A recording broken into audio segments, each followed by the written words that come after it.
Yo, how is it going, Bears fans? Welcome back to another episode of Beared Down Uncut, where we talk everything Bears every day of the week.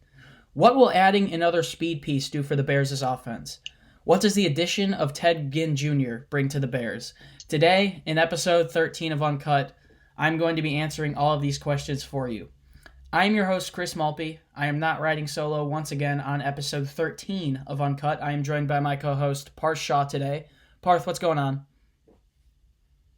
Nothing much, man. Just woke up and saw the news and now ready to hop on and talk about it for a bit, Pretty similar yesterday to Trevor Davis. The Bears once again add another speed piece in the 35-year-old Ted Ginn Jr. That may worry some of you guys, but let's get into the pudding of this one because there's a lot to break down here. So Ginn ran a 4.28 40-yard dash at the 2007 NFL Combine. That being said, he still has remained some really good speed to this date. He had 30 catches for 421 yards and 2 touchdowns in 2019 and 9 games started. Only in 9 games, that's pretty good stats. I think we can all argue that is pretty productive. Do you agree with that, Parth? Yeah, for sure. That's a great year especially with the Bears wide receiver core last year didn't perform as well. So Ted Ginn definitely had a great year for those standards. Throughout his 12 years in the league, he's only had one where he hasn't really played very well, and that's because he went down with an injury. But otherwise, he's had no season in the league with under 11.6 yards per catch. There's no arguing with that. He's that deep threat that we're looking for to replace Taylor Gabriel. Obviously, signed Trevor Davis yesterday, drafted Darnell Mooney. It's going to get real interesting now. He's only 2 years removed from a season where he had 787 yards and 4 touchdowns with the New Orleans Saints. He's also pretty valuable in the rushing game. 1,417 receiving yards and 8 touchdowns throughout the last 3 seasons in New Orleans. Still been very productive throughout the latter parts of his career. He's another speedy piece for Matt Nagy to use. Just to go through his stats quickly with the Carolina Panthers, in 2016 he had 54 catches for 752 yards and 4 touchdowns. 2015, Cam Newton's MVP year, 44 receptions, 739 yards, 10 touchdowns for Ginn. He's also been decent throughout the rushing game, has had some decent averages there. In 2015, he averaged 15 yards per carry. Another piece for Nagy to use. Parth, I'm going to start off by asking you this question. At 35 years old, do you think Ted Ginn Jr. makes the team?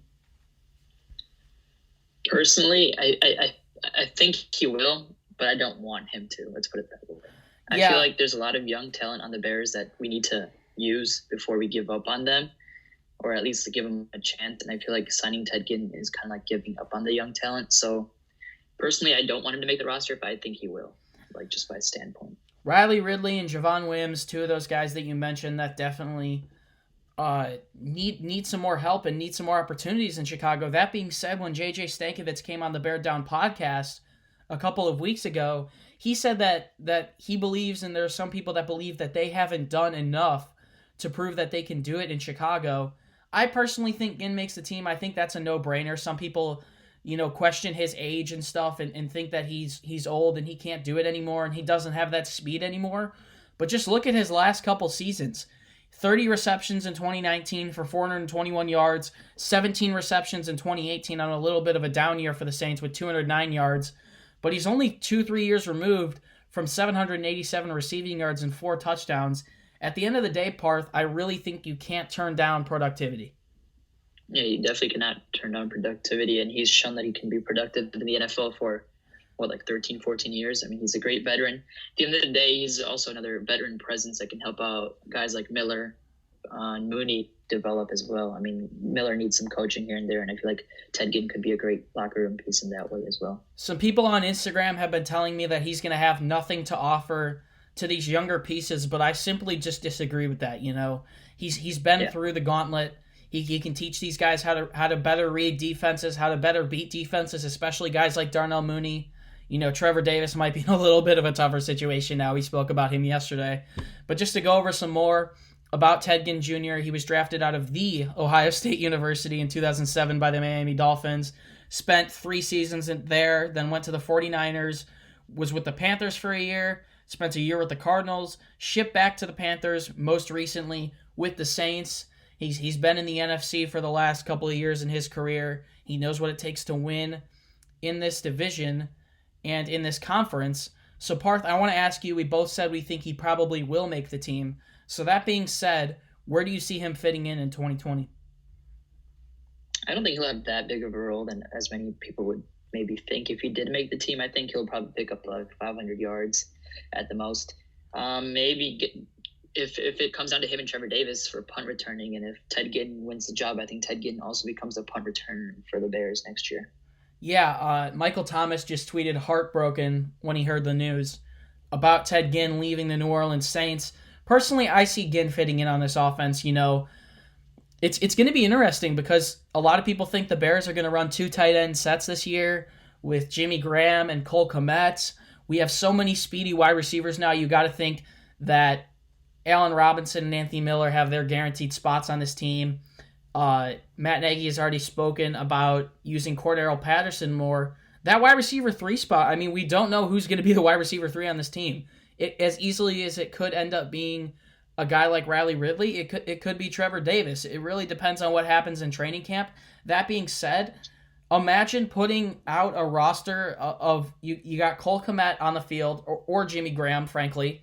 And then for the wide receivers, you've got Robinson, Miller, Ginn, Darnell Mooney, and even like a guy like Javon Wims. I mean, that's so many threats, so many people for Nick Foles or Mitchell Trubisky to throw to.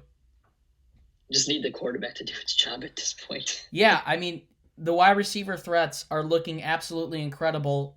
Matt Nagy spoke about wanting his speed, and he most definitely has some speed coming into training camp. Ginn at 35 ran a 4.28 40-yard dash. So this is going to be a really interesting one. I do think he makes the team. I do think there's a spot for him to fit in. I don't think all 9 receivers we have right now end up making the team, obviously. But do you think if used properly, he can still be productive at 35? And to add on to that, I also want to ask, because a lot of people on Instagram are debating this, do you think he can still be a good mentor for someone who's young and wants to be good in the future, and we hope will be good in the future, someone like a Darnell Mooney? I think that's like the main reason we signed him is for the mentorship. I mean, a guy like Mooney can learn from Ted Ginn, follow his footsteps. And then about being productive at age 35, it's difficult, especially at wide receiver, to be productive at that age. But he showed himself last year picking up 450 yards in like 9 games. I mean, that's pretty productive itself. So he definitely can be productive. It'll be interesting to see how he can do with quarterbacks and Nick Foles or Trubisky compared to like a guy like Drew Brees, who is an all-time great. Yeah, I think he can still be productive. I mean, he's obviously that speed piece. He's still shown with Drew Brees throughout the last 3 years that he can still prove to be a deep threat.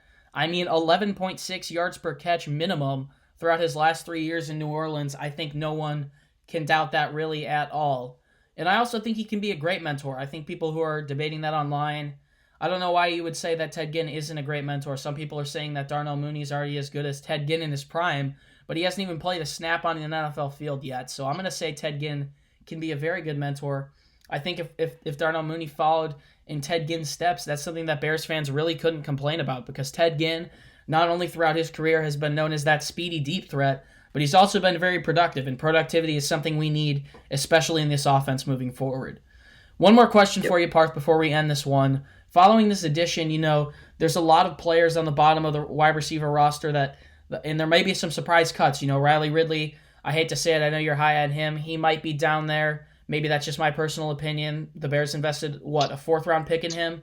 I still think he might be down there. I mentioned it earlier. JJ Stankovic said he doesn't think he's proven it yet. So I think Ridley might be a little bit down there. Trevor Davis definitely, I would think, gets pushed down by this. Javon Wims gets pushed down by this. So what wide receivers do you see making the team, if you can give a rough estimate right now? All right. So I got Robinson, Miller, Ridley, Patterson, Mooney, and Ginn for now. But so that would mean Wims and Davis would be out.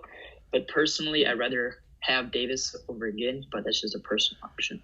I'm going to have to agree with you on a T on that one. As tough as it would be to see Javon Wims go, I really don't know at this point. I think we're probably going to have to make an episode and write about him a little bit in the future. But I'm also going to go Robinson. I'm going to go Robinson, Miller, Patterson, Ginn, Ridley, Mooney in that order. Okay.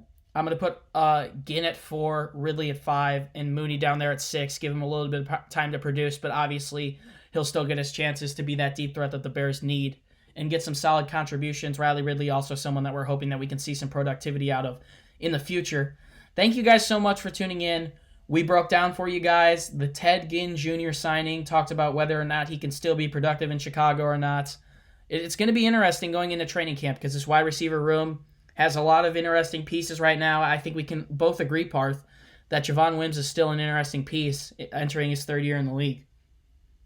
Yeah, I mean, don't know what's next for him. He's going to have to ball out in preseason. Hopefully we have a preseason. It's just going to be very tough to see what happens due to the virus as well.